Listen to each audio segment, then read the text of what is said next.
The first U.S. military strike against a Venezuelan vessel in international waters was on September 2nd. All 11 on board were killed. The justification given by President Donald Trump? It was drug traffickers bringing illegal narcotics to the U.S. Hello, and welcome to USA Today's The Excerpt. I'm Aisha Bagchi, USA Today's Justice Department correspondent. Since that first military strike, there have been 20 more, killing an additional 72 people, all without congressional approval or oversight. Meanwhile, President Trump has recently cautioned airlines to avoid Venezuelan airspace, encouraged Maduro to flee, and said land strikes could, quote, start very soon. Is all of this really about combating the drug trade, or could the primary motivation even be more simply to get rid of Venezuelan President Nicolas Maduro? Here to help us digest this fast-evolving and complex story is USA Today domestic security correspondent Josh Meyer. Josh, thanks so much for joining me on The Excerpt. My pleasure, Aisha. Josh, let's start with the elephant in the room. How close to starting an all-out war with Venezuela are we? What do we know so far? That's the million-dollar question. Trump and the administration have been moving military assets into the region. Really an unprecedented shift of assets there. We've got, aircraft carrier groups. We've got other assets, air, land, and sea assets, in the region. And Trump is suggesting that something could happen imminently, but we don't know. I mean, he's always said that he likes to keep the element of surprise to keep people off guard. And I think that even people in the military probably aren't sure what's going to happen now. So I think one of the important things, Aisha, to look at here is I don't think we're waiting for a full-scale invasion of Venezuela. I think the first thing we would see is military strikes on land assets. I mean, Trump could use the pretense that this is a war on drugs and try to attack the drug trafficking infrastructure in Venezuela. The catch there is that there don't seem to really be any drug trafficking assets in Venezuela. It's more of a conduit from drugs that are manufactured elsewhere, and then they're shifted through Venezuela on their way to other countries, including Honduras, and then to the United States. So if we're looking for a shock and awe type thing, that happened in Iraq during the Iraq War, we're not going to see that, I don't think. I think what we would look for first is some military strikes, some missile strikes in Venezuela. Now, I want to turn to the question of the legality of the military strikes, which looms large here. Let's start with what Trump has said on this front. Well, Trump likes to speak in general terms, and then he leaves it to others to explain the difference. But what he's saying is that we are at war with drug traffickers that are bringing deadly fentanyl into the United States. And as you know, fentanyl is a very lethal drug, and that even an amount the size of 1 or 2 grains of rice can kill somebody, especially an unsuspecting recreational drug user in the United States. So he's saying that we are at war with these drug traffickers. The catch is that Venezuela does not produce or transship fentanyl. It's basically a cocaine problem that comes through Colombia to there. So what Trump is saying is he's using the laws of war, and he's designating them as a global special terrorist organization, and using that as a pretense to strike them. Legal experts, however, say that even if you are using the sort of post-September 11th war on terrorism statutes to go after these people, just like we went after Al-Qaeda, that basically those can be used to sanction people. It can be used to seize their bank accounts, to arrest them, of course, but it does not condone killing people and acting as judge, jury, and executioner. And there are no specific military statutes that allow you to sort of blow up a boat in the middle of the water if it doesn't pose an imminent threat to the military.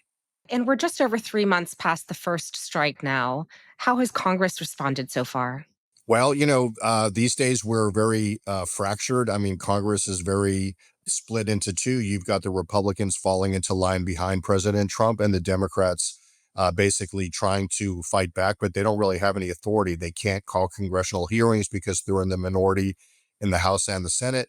So basically what they can do is make a lot of noise. But, and this is a big but, the first strike on September 2nd, there's now been reporting by the Washington Post, exclusive reporting, that's raising a lot of questions about whether that strike did violate the laws of armed combat, because 2 of the survivors of that strike were clinging to the boat. And then the military did a follow-on strike. It's called a double tap in military parlance, and killed them. And so now even the Republicans on the Senate Armed Services Committee are saying, well, we want to take a look at that because it just doesn't look right, and we want to get to the bottom of it. So the Republicans are coming around, and we may finally get some congressional review of these operations. Talking about that first military strike on September 2nd, as you just mentioned, there was some explosive reporting first published in the Washington Post last week that continues to reverberate in Washington. The story was that after the first bomb went off, Defense Secretary Pete Hegseth saw two people clinging to the burning vessel and then gave the order to kill everybody. Obviously, we don't know who their sources are, but if it's true, it could have massive consequences for this administration. What's been the fallout so far? That's a great question. I think the Post story basically said that Hegseth gave the order, and that the quote in the story is the order was to kill everybody. The question is whether Hegseth gave that order at the outset before the first strike, or after the first strike when they saw that there were survivors on the boat. So that's one of the things that Congress says they want to investigate. But yeah, I mean it's a very serious issue. I mean, the Post and then follow-ups, including interviews that I've done, show that military experts, even a guy that the Post quoted who was a former, military law officer for the Special Operations Group, which is the SEAL Team 6 that killed these people on the boat, says that this is a direct violation of the laws of war. That if somebody has survived a military strike, that you can't go back and kill them. In fact, even the military, the Defense Department, published articles on this say that specifically if somebody's in a boat and they've survived, you can't go back and kill them and sink the boat. So, there's a lot of questions I think that are arising from this. Nobody has specifically disputed the Post article. That's important. Initially, they denied everything. And then now, yesterday, White House Press Secretary Carolyn Leavitt did acknowledge that there was a second strike, but she said that the admiral that was responsible for ordering that strike was well within his legal authority to do so. And Pentagon Secretary Hegseth has also said that the admiral that did that was well within his operational command authorities. I want to dig into that a little more. How have Hegseth and President Trump, how have they responded to these reports? There's been a lot of chatter about that on social media, because if you really parse what Hegseth said and what President Trump has said, they're kind of throwing this Admiral Bradley, Mitch Bradley, who's the head of Special Operations Command, they're kind of throwing him under the bus and saying that he was well within his operational command authority to do this. And, there's people, former military constitutional scholars, that are saying, well, that doesn't sound like Hegseth himself or the president are backing him up. They're saying that he made the right call, in reference to the admiral. So, whether or not people are pointing fingers at each other, it looks that way. But I guess we'll have to really get to the bottom of that. But Trump, as he always does, is not apologizing for anything that he's done or that he's ordered. He said he's within the rights to do that. The other day, White House Press Secretary Carolyn Leavitt said that the president does not issue any illegal orders. So she's basically saying that nothing wrong happened, but they're not really delving into the specifics. One obvious question here is about the evidence for these attacks. How can the US military be so certain as to who exactly is in the boat? What's been the administration's response here? That's another good question. I mean, I've covered the intelligence community and the law enforcement community and counter narcotics for more than 30 years. And it all comes down to the evidence. I mean, the Pentagon is saying, and they're not really being very forthcoming with any details about this, but what they're saying on background to reporters is that they were tracking these boats, and that they were convinced that the people on these boats were drug traffickers and that they were bringing drugs to the United States. But there's a lot of questions about that. We don't know if they even knew the names of these people, if they were following them before. I mean, if you look at the boats, these boats are not equipped and they don't have the capacity to make it to the United States. So there's a lot of questions about whether they're drug traffickers at all.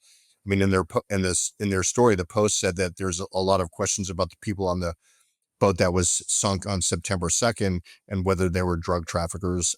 There were two survivors of one of the attacks, and their families say that they were not involved in drug trafficking either.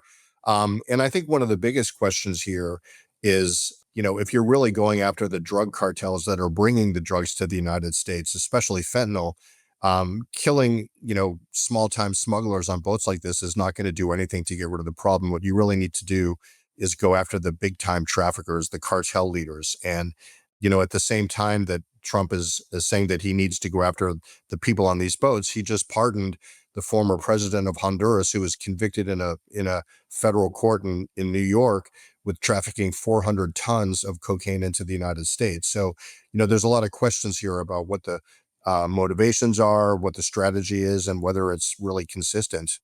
The United States, under the Trump administration, is among many nations that doesn't recognize Maduro as Venezuela's legitimate leader. Trump has claimed that the 2024 election was rigged. Are there credible arguments to suggest that regime change is the real goal here? And if so, why?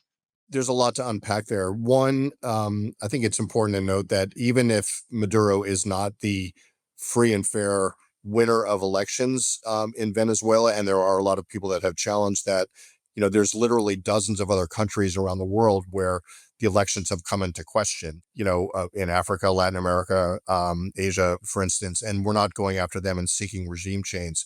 So the fact that Maduro is maybe not the winner of free and fair elections there, I think, is no reason to engage in regime change there. There's a lot of questions about whether we're going in there because we need the crude oil that Venezuela produces, because Trump wants another bulwark against communism in Latin America. And these are some comments that even Trump administration officials have made about that, saying that the first thing we would do in there is make sure that the oil gets to American consumers. So, it's a very politically fraught situation.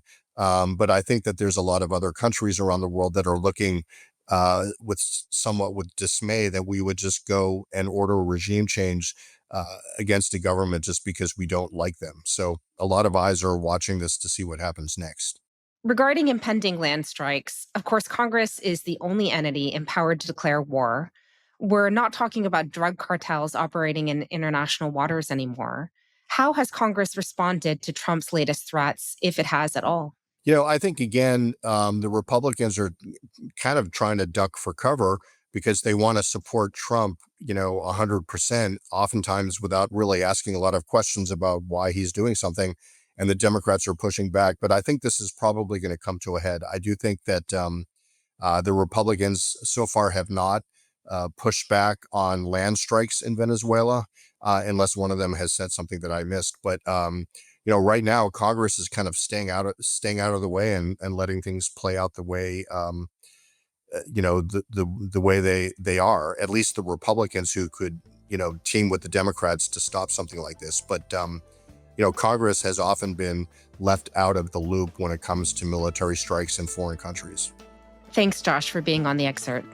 My pleasure, Aisha. Anytime. Thanks for watching. I'm Aisha Bagchi, USA Today Justice Department correspondent. I'll see you next time.